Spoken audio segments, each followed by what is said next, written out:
in 2009, it is my honest and sincere belief that there is not a fair, progressive, positive, and balanced portrayal of gay men and gay women in the mainstream media.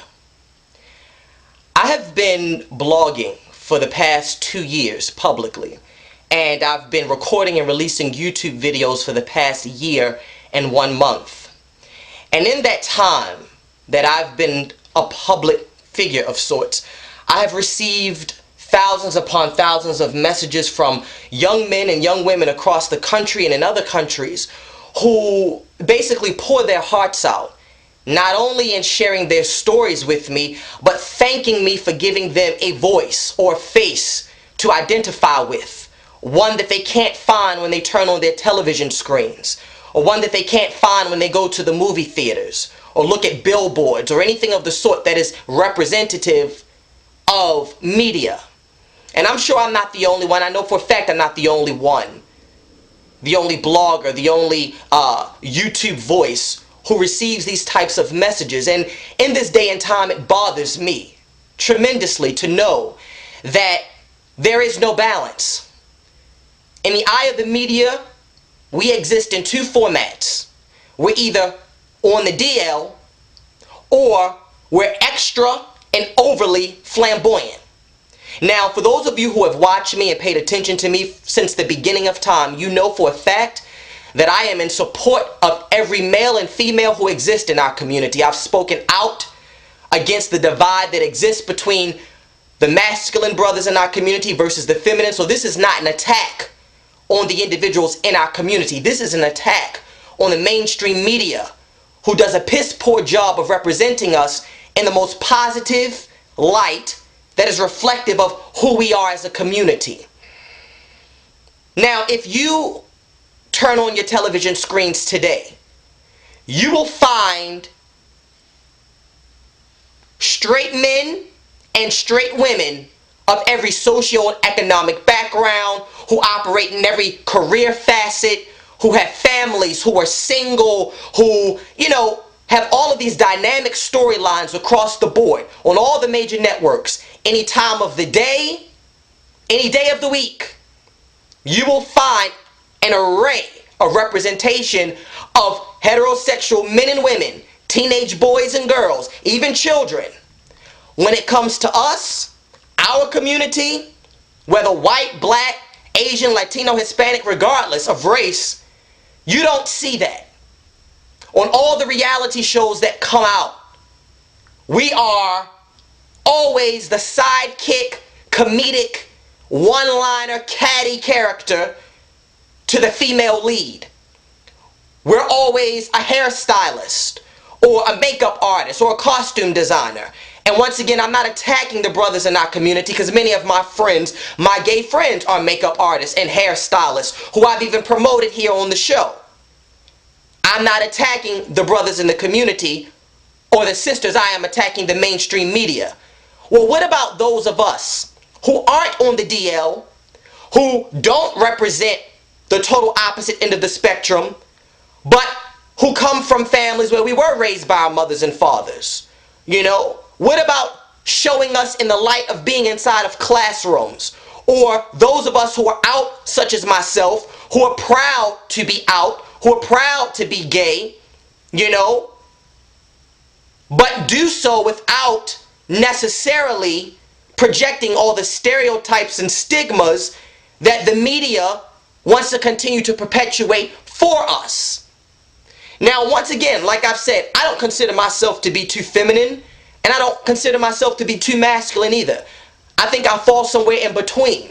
And I think that the reason why I've been so successful in being able to share my voice with the world is because I represent a large majority.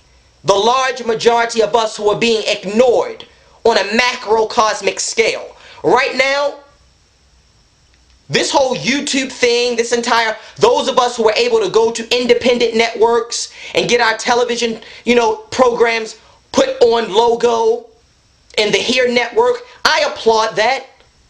And I love my brothers who are creative and talented, who have created these programs, to give a face and give a voice for our community, but it still bothers me and affects me to know that we are being ignored on a macro level. Independent is micro. BET, MTV, ABC, CBS, NBC, that's macro.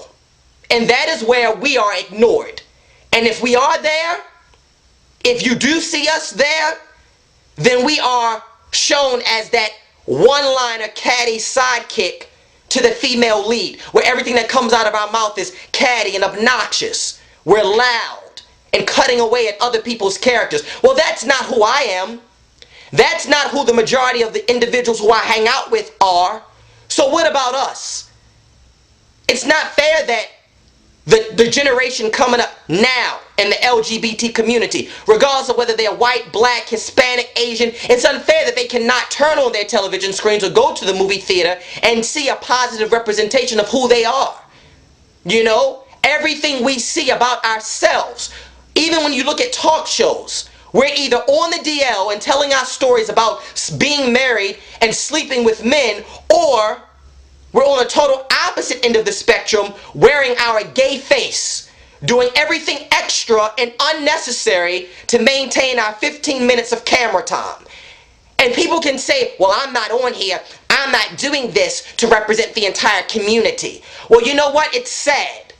It's sad when you have that train of thought, to know that it's bad enough that we're not represented at all. But when one of us gets that platform to actually represent the community, that instead of thinking about all of the brothers and sisters who are looking to you as an example, you take that as your 15 minute of fame and do everything unnecessary and extra in wearing your gay face to garner more camera time. It's sad.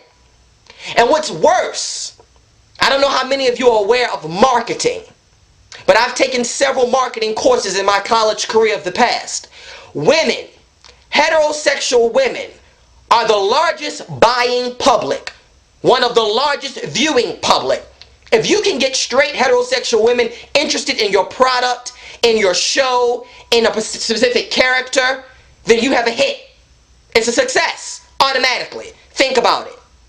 And what's sad is that so many straight women have been conditioned and brainwashed to believe that gay men, all we are these caricatures of a real human being. When you see us, the greeting is, hey girl, oh Miss Bitch, work, I love your shoes, darling. They're conditioned to believe that as gay men, that's who we are. That's how you should greet us. That is how we are represented, because that's the image they've seen year after year after year. Look at what Queen Latifah did with her beauty shop, the one gay character she had. Do you remember him? On the sidewalk selling all the handbags, dipping in the middle of the street? Look at what Tracy Edmonds, when she produced Soul Food, the one gay character. Remember him? He fit the stereotype and stigma of what gay men are. Vivica Fox with her salon. Her gay character, he worked in a salon. He was a stylist. That's what he did. That's all we are to them. And I'm not saying this is how all women view us. But a lot of women are conditioned, a lot of straight women are conditioned to believe this is how gay men act. This is who we are, and this is all we are. Well, there are many facets of our character. And it's time that NBC, ABC, CBS, BET, Bravo, the CW, and all the other major networks start to take notice and start creating a more positive and accurate portrayal of who we truly are. Because I am sick and tired of turning on my television screen night after night, season after season, seeing the same character, just portrayed in a different color skin or in a different costume, wearing a different gay face. Wait a minute, yo.